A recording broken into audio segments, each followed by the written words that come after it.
What's going on, everybody? Welcome to another episode of BR's Draft Board Show. Happy New Year to everybody out there. And we're going to start 2026 just how we ended 2025, talking about draft prospects for the upcoming NFL draft. Talk about a lot of things here. Specifically, the topic today is perfect fits, ideal fits for all of these teams that are currently picking in the top 10. Now, there's 1 week to go in the NFL season, and so we will have a solidified top 10, a solidified draft order for all of the non-playoff teams very, very soon. But with some shaking up, we want to take a look at some ideal fits. Now, this isn't necessarily a mock draft. It's going to kind of look like a mock draft in some ways. So if you love your mock drafts, this I think will scratch the itch for it. But really what we're doing is we're taking more of a look at what team needs might be, and then we're pairing that with a prospect that we think will best fit that in this upcoming draft class. We're going to do a lot of things where we look at the film on some of these players. We're going to identify a ton of PFF data points as well to showcase exactly why these players will be great fits for every single team. We've got a lot to get to, so let's get into it. Number one overall right now, the Las Vegas Raiders. Because of their loss to the New York Giants, they hold the number one overall pick right now. They're not locked into that number one overall pick, but they're in the driver's seat, right? Because of that matchup against New York that they had last week. And with them picking number one overall, I think the ideal fit for them is Fernando Mendoza, the quarterback from Indiana, somebody who is a Heisman Trophy winner now, somebody who the entire season has been playing unbelievably well. We've seen that in the Big Ten championship game. We saw that this past weekend against Alabama. What Fernando Mendoza brings to the table is true NFL arm talent and processing. This guy understands how to manipulate deep safeties, which we'll get to in a second. He knows how to put the ball exactly where it needs to go. Not just accuracy, but true ball placement. He's not the most mobile guy in the world, but he can avoid pressure. He feels pressure. He can keep a play alive, go through his progressions. Fernando Mendoza has been unbelievable this season. And so he is somebody who I think the Raiders would absolutely love. They're going to need a franchise type of quarterback. I liked the move for Geno Smith. I'm not going to lie. I really thought it was a great opportunity to get a bridge quarterback, not force yourself into drafting somebody that you didn't want to last draft. But Geno's really struggled this past year. It's hard for me to believe that they could go into next year with Geno Smith as the guy. If they are picking number one overall, they're going to take a quarterback. And so it was tricky with them picking, 2, 3, 4, where they were the past couple of weeks. But specifically, now that they have number one overall, I think it's going to be Fernando Mendoza. Let's take a look at one play that he had during the Big Ten championship game. This is a big game, a big play for them that I want to highlight that just showcases what Fernando Mendoza can do. So obviously we're in a 3rd and 2 situation, right? Where you're near your own 20-yard line. You just need 2 yards, right? Like you're not going for the red zone. You got no whatever. You're just looking to convert, right? Well, Fernando Mendoza's got other plans in mind. What I specifically love so much about this play is how Fernando Mendoza realizes the situation that they have here. And what you can't see in this frame, but there is a safety that is, let me get the pen out. There is a safety that is right back here. And Mendoza sees the opportunity where he's got a vertical route here on his left side, but he's got to make sure that that player stays open and away from this safety. So he's able to sort of manipulate where that safety is going with his eyes and then deliver an unbelievable ball all the way deep down the field. Again, he just needs 2 yards to get this first down. But he's big play hunting. If you're ever in a situation, and this is what you see here, you see this safety had to pick up this other receiver. The second that safety did that, when you look at the wide angle of this play, that's when this player became open. That's when it was like, okay, we've got inside leverage on this cornerback. We know that my wide receiver can box him out like a basketball move, and we know that this safety does not have the ability and the speed, because it'd be damn near impossible, to get to this wide receiver. So the wide receiver's got the leverage over this player, and the only other defender who could make a difference here is outside of the screen. So he waited for this route to manifest because you could see, look where his eyes are. His eyes are to the right side of the field. He is holding that safety there, and then the second he turns it to the left, that's when he delivers an absolutely beautiful ball deep down the field. Not only is that a first down conversion, he got a lot more than 2 yards there on that play. And that's what I love about Mendoza. He's got such a great deep passing grade. He is such a great deep passer. And he is somebody that the Raiders absolutely could use right off the bat as the top pick in the 2026 NFL draft if they end up holding on here after week 18. Let's take a look at number 2. It's the New York Giants. Now, like I said, this isn't a mock draft. If it was, we'd probably talk about the Giants. We would probably talk about the Giants trading down. We'd explore those possibilities. But with them having the 2 overall pick, I don't think they'd make this choice at number 2. But the player that makes the most sense for them is still Jordan Tyson, the wide receiver from Arizona State. I think this guy's a major difference maker in the passing game. And if you believe in Jackson Dart enough to not take a quarterback with them having the number 2 overall pick, which I don't think you're going to do, you're going to have an opportunity to get a stud wide receiver next to a stud wide receiver. And Malik Neighbors is one of them. Jordan Tyson's the other. I don't care which one is the first stud or the second stud. It doesn't matter. You've got Jackson Dart throwing in the football. You got an offensive line that is certainly looking to be better in 2026. And you got a running back that hopefully is going to be fully healthy in Cam Scatterby. That's an offense that you really can lean on. And it unlocks so much of what you want to do when you have Jordan Tyson. You see the overall PFF grade of an 83.6, 85.9 receiving grade, really high yards per route run number to showcase how much he is used in that offense. 43.8 contested catch percentage. And that's exactly where I want to go with this next play here, because it's those big time catches that make Tyson, in my opinion, just somebody that is worth coveting, even for a team that already has a wide receiver 1 in Malik Neighbors. This is the type of ability that he has and the type of complement that he could be. Watch Tyson here on this play. So this is early on in the season. It's Arizona State and it's Mississippi State. You're going to see Jordan Tyson. He's right here to the outside. So it's a condensed formation, but he's still the outside wide receiver. He's still the one on the right side of the line of scrimmage. You're going to see him run an intermediate route over the middle of the field. It's not going to be exactly right there, but you can't see this in the screen, but I'll just explain it for you guys, because this is what happens at the wider angle. Jordan Tyson eats up the cushion between him and this off coverage defender so quick. And when he approaches with such great speed, this corner doesn't know what to do. You can almost see it, like, because Tyson has the ability, because he's not the inside wide receiver, but you see he's got space to the left, he's got space to the right. He could have an in-breaking or an out-breaking route. And it's the rare receivers are the ones that don't tip where they're going, either leaning or veering their route inside or out to make the turn and the cut a little bit easier, or even just the fact that you don't have to slow down in order to really put your foot in the ground and truly change direction. That's exactly what Tyson does. So not only does Tyson do that to create that quick separation on an in-breaking route, you'll then see the big-time catch afterwards. I mean, this is a highlight type of a catch from him where he is going over the field through contact, plucking it out of the air, just looking like just full arm extension there. Look at this catch from him. This is a thing of beauty. The hang time in the air, it just shows you how athletic this dude is. Tyson's the total package, and he doesn't even get that open unless he has that athleticism to create that separation. And so Tyson is somebody who I just think brings you wide receiver 1 ability. And when you already have a wide receiver 1 type of player, how valuable is that to put that type of stress on a CB3 or a CB4 against other teams? And so Tyson, I think, is an absolute stud. Wherever the Giants pick, again, I don't think it's going to be at number 2 and they're going to take Tyson. But if you entertain trading down, like if Dante Moore is in this class and he declares, you're probably going to get a ransom from the Jets at number 3, from the Arizona Cardinals at number 5. Somebody's going to want to trade up to get that quarterback. And so you can move back a little bit further, still get a guy that I think is a perfect fit that takes their offense to the next level. Got somebody in the chat saying the Raiders have to fix their offensive line, otherwise Mendoza will get crushed. I agree, but I have some faith that the Raiders offensive line will also just, I think, get better. Not to say that you don't want to do anything about it, but to be honest with you, the Raiders offensive line was good enough in 2024 that they thought they were comfortable enough to take Ashton Genty instead of an Armand Membu, right? Remember that conversation in last year's draft? It's because the offensive line actually played pretty well.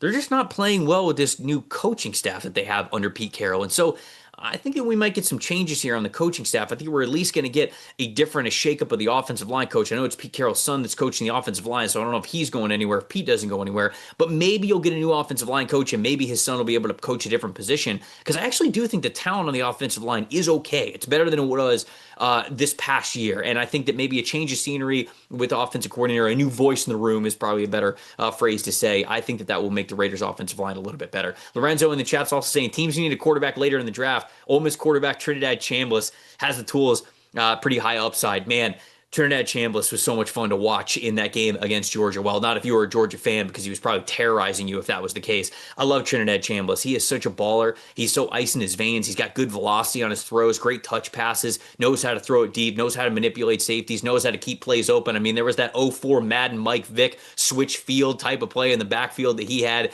in the fourth quarter of that game. He was unbelievable. I don't know if he's going to end up being a first round or top 50 overall pick. I'm not going to count anything out with how he played this past week and how he could finish out this college football playoff run. But he is listed at 6 feet tall, and he's probably a little bit shorter than that. Fellas out there, we've all lied about our height at some point in time, So I think that that's the case of quarterbacks and teams as well, So I think that he's probably a little bit shorter than 6 feet tall, right around 200 pounds. He's a smaller quarterback, and the NFL just doesn't like to invest high picks in quarterbacks unless they think you are really, really special. Trinidad might be really, really special. We will see. No, somebody else in the chat, hear me out. I want my Jets to trade back, get another first-round pick in 2027, which is apparently a better class, and we already have 3 first-round picks there. How many first-round picks do you need in the 2027 NFL draft class? Look, even though they already have 3, if they believe that that's the best move for them, then I don't hate it. But I think there's another player who could be a great move for them, and that is my perfect fit for the Jets sitting here at number 3, and that is Dante Moore, the quarterback from Oregon. You could make the case that if Dante Moore and Fernando Mendoza are not on the board for them by the time they get to number 3 overall, the most advantageous thing for them to do is to trade back because they're still a building team. But if Moore is there, I really do think that he's a perfect fit for what they want to do. The accuracy has been through the roof with Dante Moore, and he has only grown the longer that this first year of him as a full-time starter has continued to go on. Whether it was the regular season, whether it was the college, where there's been the college football playoff. I mean, his ball placement, his accuracy, his decision-making, his deep passing grade has just been so fantastic to watch. I'm such a big fan of how he plays the game and how he navigates the pocket, how he continues to look deep down the field and attack vertically. I mean, the deep passing grade from him has been fantastic. A 98.9 deep passing grade from PFF's system. That just showcases that he's got so many big-time throws, so few turnover-worthy plays, and he's hit a lot of throws deep down the field. So Dante Moore I think is absolutely worth a top 3 overall pick in this upcoming class for those teams that are very quarterback needy. And for that, let's take a look at Dante Moore, and let's take a look at a play that we have here. This is in the college football playoff. This next play that I want to showcase here. This is against James Madison, and I think it does a really great job showing, similarly to what we saw a couple of minutes ago with Fernando Mendoza, when you have the confidence to manipulate deep safeties and deep coverage with your eyes, that's when we know you're cooking. That's when we know, I think, okay, it might be time to jump up to the NFL level here, because there's no guarantee that Dante Moore's even in this upcoming class. He doesn't have to declare. But watch this play here. So it'll be very similar where one of these 2 receivers is going to be running a deep route here.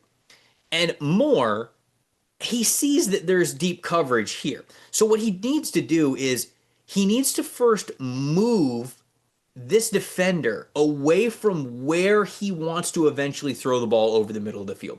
Watch his eyes with that in mind, because he sees exactly that and he executes exactly that. Watch this.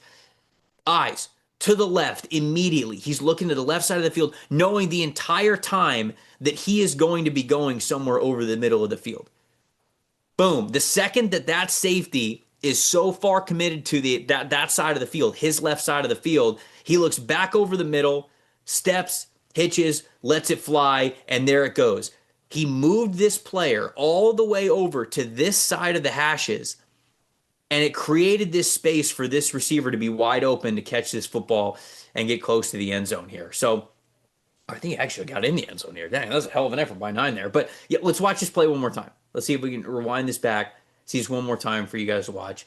The eye manipulation from Dante Moore. That is the telltale sign that you are ready for the NFL level. The second that safety's too far, boom, going right back over the middle of the field. That's the throwing lane. There it is. Beautiful touch on that throw as well. I know I took a little bit of an outstretched arm for him to reel that in, but my goodness, I mean, you can't throw it any better. You can't lead a player any better full speed away from that defender and towards the end zone. So that's the type of talent that we have here for Dante Moore. Let's go on to our next guy here, the Tennessee Titans at number 4 overall. I went back and forth with this one because I do think the Tennessee Titans, first and foremost, need an edge rusher. They need somebody who can consistently give them pass rush and pass rush win percentages off of the edge, and I just don't think that they have that player. I went with Arvell Reese from Ohio State, and I was debating between going him or Reuben Bain Jr. from Miami. I ended up going with Reese because if they stick with more of a heavy interior, having Jeffrey Simmons, having Tavondre Sweat, who are playing as well as they are this year, I think they need that stand-up outside linebacker edge speed that Arvell Reese can bring. Now, if you just think that Bain's the better overall player, I could understand wanting to put all three of those guys, their size, their athleticism on the line of scrimmage. So I really debated that. But really what I wanted to bring up and to say here is I just wanted to point out the need for the edge rusher and how flexibility, that outside linebacker type of speed, that speed to power type of rusher, that's really what the Titans need. So that to me is why this is a perfect fit. Now, the Titans are obviously going to go through a coaching change here. They're going to sign a permanent head coach, and so they'll have a new defensive coordinator. They might have a new defensive front philosophy. So this one's a little up in the air. That's why I wanted to mention Bain and Arvell Reese. But Reese has been so fantastic this season in growing as an attacking player. Now, the PFF grades, they won't jump out at the screen at you, off the screen at you. You know, the overall grades in the 70s, the pass rush grade in the 70s, the run defense grade in the 70s. Like, that's all good. He's not super dominant in one area yet, but it's that athletic potential that he has that not a lot of other pass rushers have. He's a little bit of project always seems harsh of a word. I don't think it's somebody to invest in. He's an investment. There we go. That's a much more elegant word there, Trev. So we're going to go with Arvell Reese being an investment where year 1 might be still a little bit of a learning curve. Year 2 is going to be better. Year 3 is going to be better. Year 4 is going to be even better. We might talk about one of the better pass rushers as an outside linebacker in the NFL if Arvell Reese continues to improve the way that we have seen over the last couple of years. Let's go to number 5 now with the Arizona Cardinals.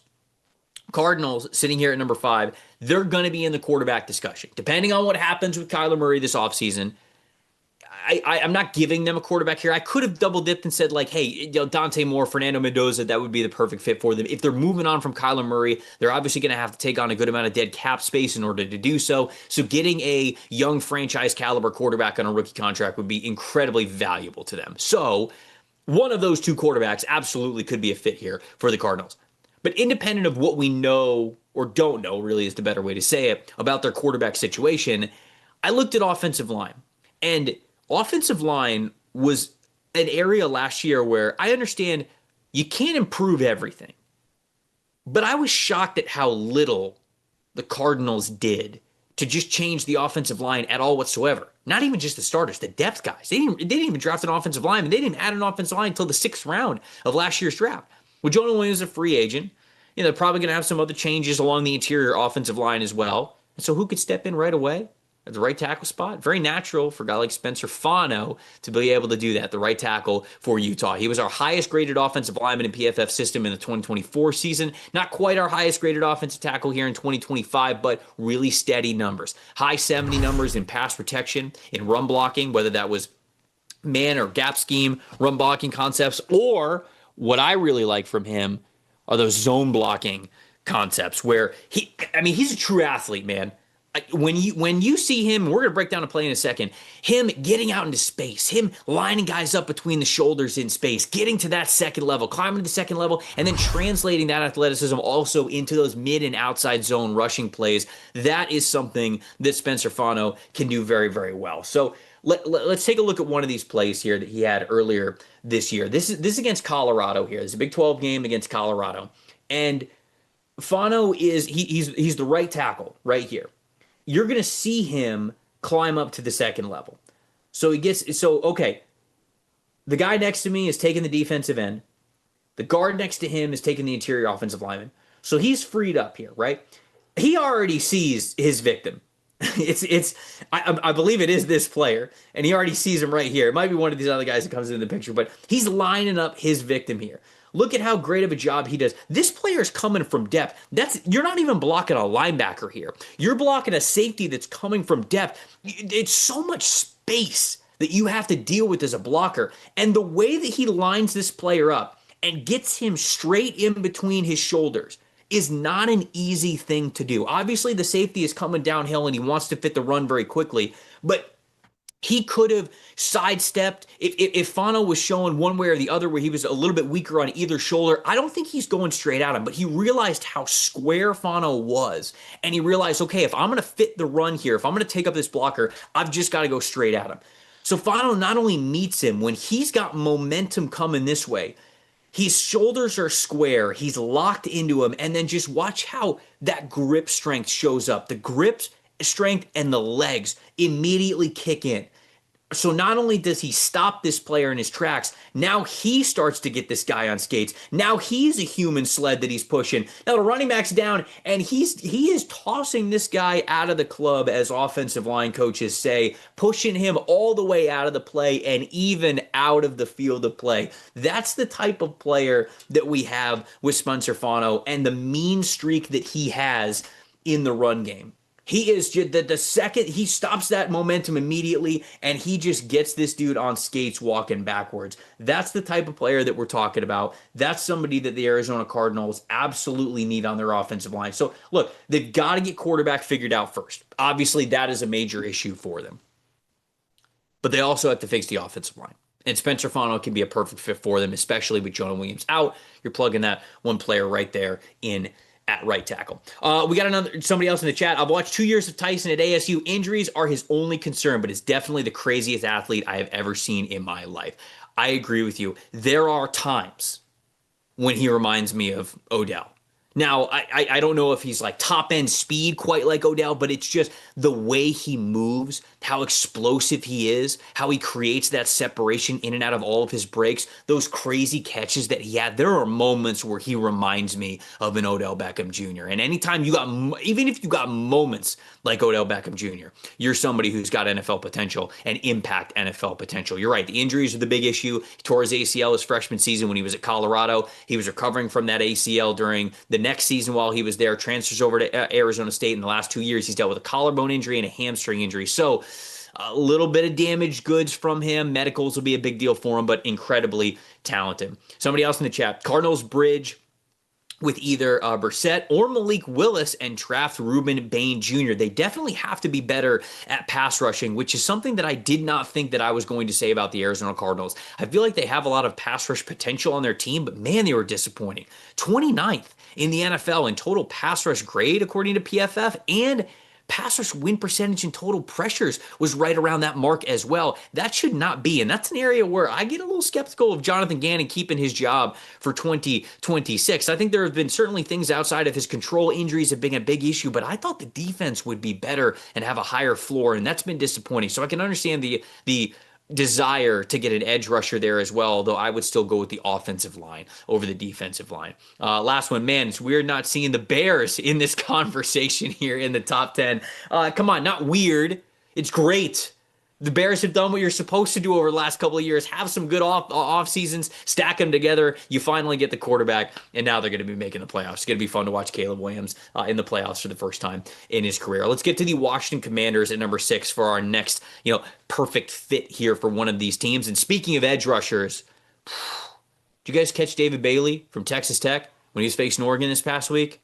Speed demon, unbelievable. Just a souped up NFL pass rusher, man. Yeah, I feel like he's sort of one-dimensional in the sense that, I just think that he's a stand-up pass rusher. Even sometimes they'll try to get him in like a three-point stance, and it almost looks like a track stance, like he's holding his one arm back, and he doesn't look super comfortable when he's getting down on the ground. But man, when you allow him to just stand tall in a 2-point stance at the line of scrimmage, load up his front leg, and explode off of that front leg. There is not a better first step. There is not better twitch, and there might not be better bend and flexibility of any pass rusher in college football than David Bailey. He's got an elite PFF pass rushing grade overall. He's got an even better pass rushing grade against true pass sets. So that's when you're taking out RPOs. It's a true drop back pass set for the quarterback. It's in a 95. It's just a crazy pass rush grade to have for a single season. 21.9% pass rush win percentage, and then he's getting in the backfield so fast. He's even got a good run defense grade as well. David Bailey is insane. And I think that's what the Washington Commanders need. The Commanders need a lot. They need a lot on the defensive side of the ball. But having a one-on-one pass rush winner, I think, is something that is just paramount for them to get there. Okay, let's do the Browns. Number 7 on the draft order, my perfect fit for them. Now, they also have some offensive line issues they've got to figure out. Kind of depends. Is Joe Bitonio back? Is Wyatt Teller back? What are they doing with Ethan Posick? So offensive line could be an issue for them that they need to upgrade. At quarterback, depending on what you think of Dylan Gabriel and Shedeur Sanders, I think that could be something that we're talking about here for a perfect fit. But regardless of what they do in the offensive line, and regardless of what they do at quarterback, their wide receiver core needs to be a lot better. I love Harold Fannin Jr. I love seeing what I'm seeing from him at the tight end spot this year as a rookie, but they need more than just him. And Jerry Jeudy has been disappointing, I think, since he arrived in Cleveland. They need a true wide receiver one type of a player, and I think that Carnell Tate from Ohio State can be that guy. He has been so reliable for Ohio State, and if he's playing with anybody else, he's certainly not behind Jeremiah Smith, and he's probably one of the top 10 players overall in the country in terms of yards and production. 90.2 overall PFF grade this year for him, 89.8 PFF receiving grade, very high yards per route run at 3.35, 85.7% contested catch percentage, and a 0.0, count them, drop percentage. Has yet to drop the football this season. The contested catch percentage has been unbelievable for him. He reminds me a lot, body type and style, of Devontae Smith. Now, he's obviously a little bit bigger. Devontae Smith was an outlier with how skinny he was in his size, but Carnell Tate's a little bit slender himself, but the route runner, the hands, the blocking ability. I mean, he's such a good blocker as well. He'll give you his all as a blocker. I mean, all of it is there for him. And Devontae Smith, obviously a Heisman Trophy winner when he was at Alabama, and he's been great for the Philadelphia Eagles. That's sort of the archetype of a player that I think for Carnell Tate. And so he is somebody who I think for the Browns specifically, they need a wide receiver to invest in. They just don't have enough talent on the wide receiver side of things. And so Carnell Tate, I think, could be their RB1. Logan's asking, Bain, or he's saying Reuben Bain Jr., Caleb Downs, or Carnell Tate to Washington. Look, I mentioned Washington needs a lot. And I won't say no to any of those players. But I do think it's got to be something on defense. If I didn't go with David Bailey, I probably would have went with Caleb Downs here, just because I think they have some bigger bodies on the defensive line, even at the edge spots. So Reuben Bain's probably the best of the bunch if he goes to Washington, so it's not a bad pick at all whatsoever. But that stand-up outside linebacker juice, kind of the way that we talked about Arvell Reese. Know that somebody in the chat, Washington trade down.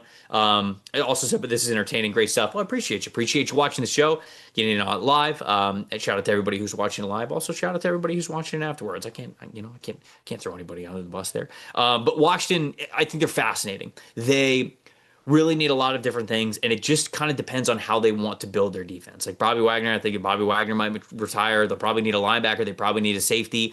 They probably need an edge rusher. Like, they need a lot of stuff. It's just, what are they going to prioritize on the defense side of the football? I'm going to be fascinated to see what they end up doing there. So, okay, the Saints are next. The Saints are number 8 because Tyler Shuck's winning a bunch of ball games, so they're not in the top 5 anymore. Now they're all the way at number 8. If they win against the Falcons, I think they might be picking outside of the top 10, which is crazy to think.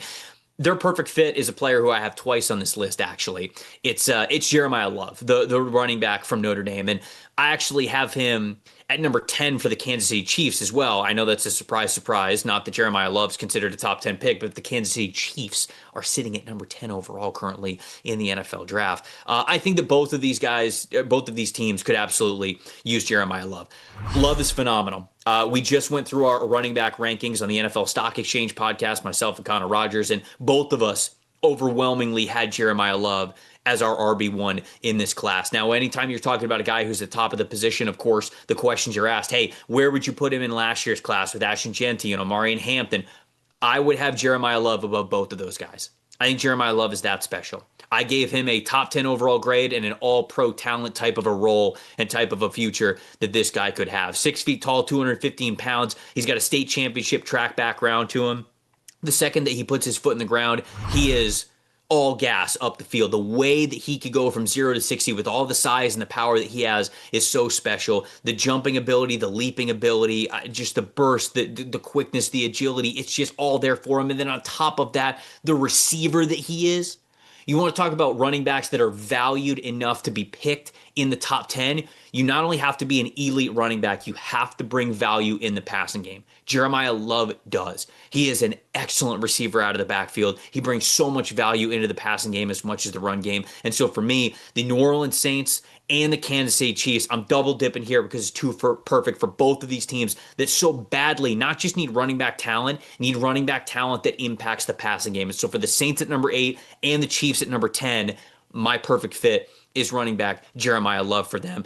So that means the last team that we're talking about here is just the Cincinnati Bengals sitting at number 9. I gave them Caleb Downs, and actually they're playing better in the secondary, but I just think that Caleb Downs is too good of a prospect to pass up. There's not really an interior defensive lineman that I would think about over Caleb Downs here for them. You know, if Caleb Downs is off the board, you start talking about maybe Peter Woods from Clemson, maybe Caleb Banks, the defensive tackle from Florida. I know he missed a lot of time this year, but he is still an incredibly talented player. But I view Caleb Downs the same way that you should view Kyle Hamilton, Derwin James, Antoine Winfield Jr. He could play as a free safety. He could play as a strong safety. He could play in the slot. He could play at the linebacker level. He's guarding your best tight end. Sometimes he's guarding your best slot receiver. Sometimes he's blitzing off the edge. He is just a constant presence all over the field. That Kyle Hamilton wasn't drafted until the middle of the first round. Derwin James was the same way. Antoine Winfield Jr. didn't even get picked until the second round. I hope the NFL doesn't make that mistake with this guy.